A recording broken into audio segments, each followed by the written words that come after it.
Welcome to the Chaos Whispers of Healthcare, the podcast for busy healthcare leaders who are ready to get out of survival mode so they can focus on what matters most. This is where the burnout stops and the real talk starts. I'm your host, Dr. Megan Carter, and each week I sit down with healthcare innovators who get it. We will unpack the chaos, laugh through the hard stuff, and get you at least 2 practical tips you can use at work right away. If you're ready to clear the chaos and lead with impact, you've come to the right place. Let's jump in. Dear busy healthcare leader, I am so excited to welcome you to season 3 of this podcast. If you are a U.S. healthcare leader right now and you are experiencing a triple booked calendar, feeling like you don't have enough time to really engage with your teams, or maybe you're someone who is literally drowning in meetings and another process improvement project, and you're desperately trying to keep both your people and your metrics moving, this season is absolutely for you.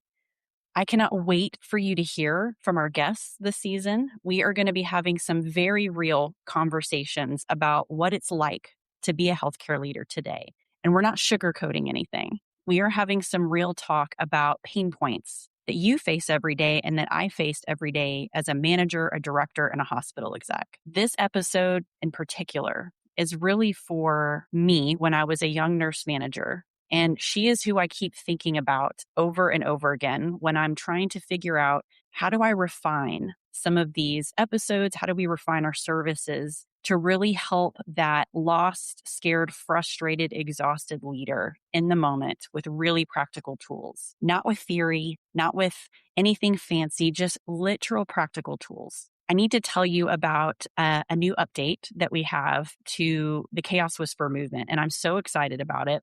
But before I get into that, I want to just share a little bit about me. If this is your first time listening to the podcast, welcome. I'm so excited that you're here. And I mentioned that this is really for me as a nurse manager back when I was a brand new baby manager. And I remember stepping into that role at the age of 29, thinking, this is going to be so much fun.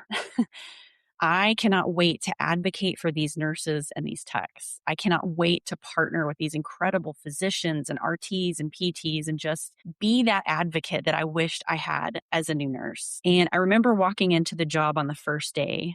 Someone mentioned this was their experience as well. I literally got handed keys to my office, a stack of Post-its and some pens, and just was told to go forth and conquer. I didn't have any kind of onboarding. There was no formal structure to transitioning me into this department. So my first instinct was, I'm going to put on scrubs, get elbow to elbow with these nurses and figure out what's important to them, what's their top priority. Within about an hour of that very first shift, it dawned on me that I was in a whole lot deeper than I thought.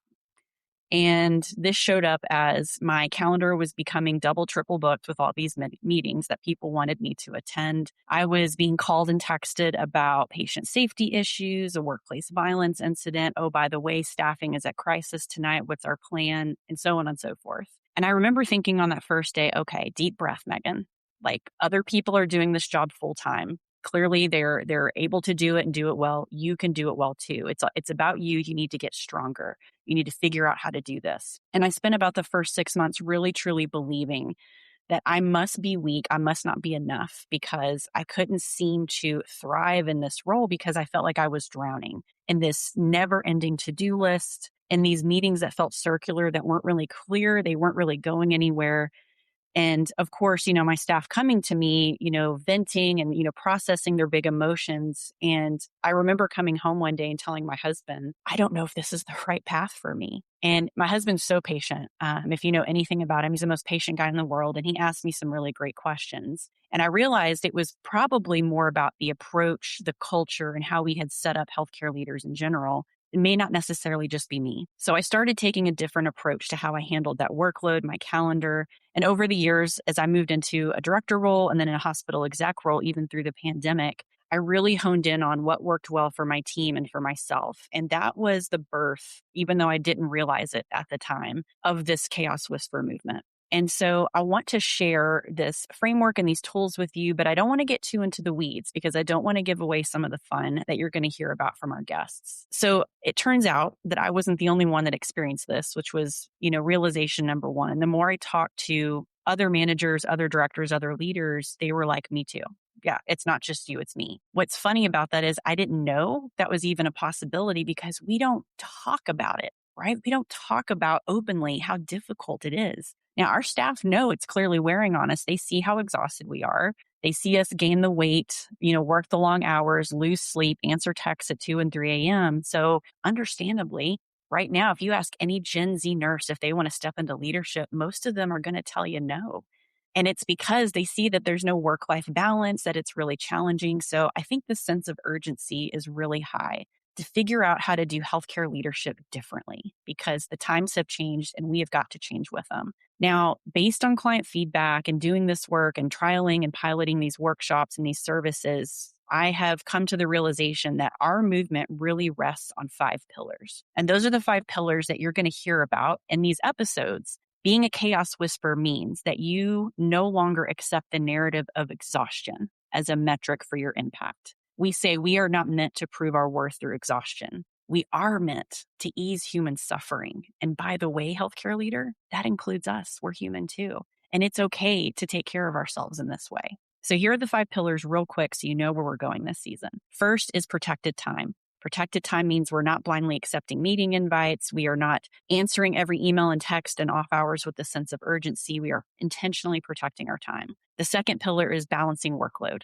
I know that sounds crazy. What is a balanced workload?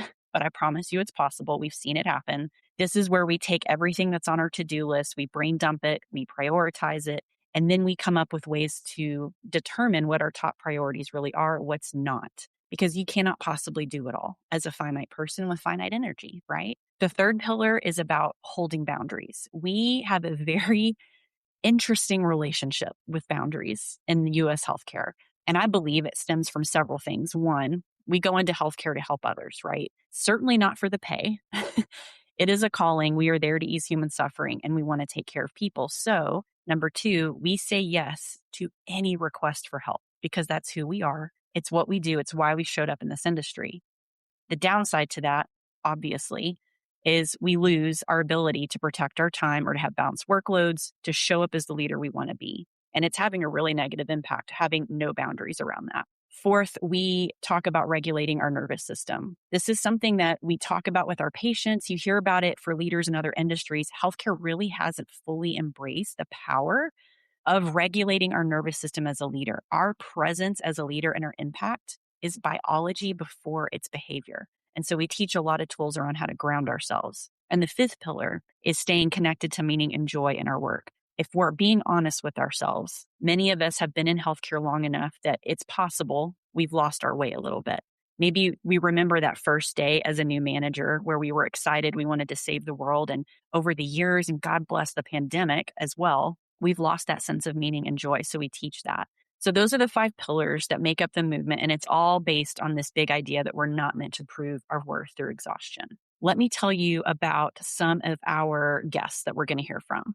So this season, I'm bringing in people who are doing this work at a really high level. You're going to hear from people like Eva Rose Daniel, who talks about how to actually hold attention when you're presenting to busy healthcare teams. She's a professional speaking coach. I've been following her. She's been my coach. She's incredible. So if you're a leader and you have to give updates of any sort, I don't care how small or big the group is, you're going to get so much out of her episode. We are also going to hear from Dr. Brian Sexton, who is the Chief Wellness Officer at Duke. He's going to talk about that lovely phrase of well-being. We have not seemed to crack this nut in healthcare leadership, and he brings a really fresh third-party perspective to this, gives us some really powerful tools, and helps us reframe how we view well-being as a leader. We're going to have Andrea Coyle come in. She's from Joymetrics, their Chief Clinical Officer. She's going to talk about burnout because let's be honest, we've all experienced it. And so many more guests are coming in this season. Every single episode is short, it's real, and it's going to give you at least 2 practical tips that you can actually use at work right away. Now, I want to give you 2 practical tips in this episode as well. So, number 1, I want to share with you a free tool that you can access, and this helps us with protecting our time. So it's pillar number 1, and it's called the calendar triage tool. Now, some of you have probably downloaded it if you've made your way into my email list. And we had a very specific tool for this, but it didn't really address the different perspectives. So we now have 2 separate calendar triage tools. You can grab it today. One is from the meeting organizer view. And the triage algorithm walks you through, should this meeting even exist? Are these all the people we should really be bringing into this meeting? The other tools from the attendee view. We all get meetings requested, and our presence is requested multiple times a day, every day. And most of us have a habit of just accepting it and figuring it out, right? That's why our calendars look like a crazy Sudoku puzzle, right? So this from the attendee view really asks the questions and objectively evaluates, do I really need to attend this meeting? Am I truly value added? Is this value added to my priority list? And so those are two super powerful tools you can use. It also asks questions like, is this mandatory? Is it driving value? What does value mean to me? And then we talk about how to say no. If I need to decline an invite, how do I do that without burning a bridge? I'm super excited about the tool. It came from what I was doing internally and mentally once I made it to the director and ACNO role. And I was able to keep my calendar streamlined. People were asking me how I was doing that. So it started out as just me taking what's inside my head and putting it on paper. But since then, we've refined it, right? So we've traveled the country and we've tested and trialed these tools with lots of healthcare organizations. And so what you have today is the most refined version of it, proven and tested. Highly recommend you grab that. The other tool I want to share with you guys is around grounding our nervous system. And the reason we need to talk more about our nervous system is because in healthcare specifically, we are dealing with traumatic situations every single day. And we know that our nervous system is designed, our sympathetic nervous system is designed to respond to an immediate threat. And then once the threat is resolved, we go back into that parasympathetic mode, right? We go back to rest and digest. Well, healthcare leadership doesn't really give us any of that calm. It doesn't really give us any opportunity to go back to rest and digest mode. And so many of us, especially if we've been in healthcare 10, 20, 30 years, our body hasn't experienced that rest in decades. And so our brain has literally been rewired to be a threat detection center. And it's no wonder we feel like we're running on fumes. And so one of my favorite tools I have for free on my website is resetting your nervous system. There's micro practices and there's some long-term practices in there. My favorite micro practice, if I'm running between meetings and I feel like my sympathetic nervous system is in overdrive, is box breathing. And most everybody understands what box breathing is. If it's new to you, you're inhaling for several seconds, you're holding that inhale, and then you're exhaling for several seconds and holding it. And the reason it's such a powerful practice to have at work is you can do it without anybody realizing it. So if you're running from one meeting to the next, you're feeling overwhelmed, you're frustrated, you can literally do box breathing as you're walking from one side of the building to the other. And the reason it's so powerful is it's signaling to your brain that you're not being chased by a predator. You're not under threat. Because if you think about it, how do we breathe when we're under threat? We pant. We breathe really fast. Our body wants us to be able to run quickly. Box breathing undoes that damage, and it helps our signal to our brain that we're in a safe place. And so we show up to the next meeting and we at least have some influence over how we show up, our presence, and our impact in that meeting. So those are two examples of some of the free tools that are there for you. Feel free to download them. I'm going to put a direct link in the show notes so you can take advantage of them. I hope that you enjoy the season as much as I've enjoyed interviewing all of these incredible experts. I know for a fact there's something for everyone in here. This isn't just for nursing leadership. This isn't just for executives. This is for anybody in a leadership role in the U.S. healthcare. Some other previews I want to give you guys are things like workshops and keynotes that are all new. You're welcome to check those out. I would love to bring this movement to you and your organization. If you are feeling like you're hearing any examples of yourself or your team in these episodes, please feel free to reach out.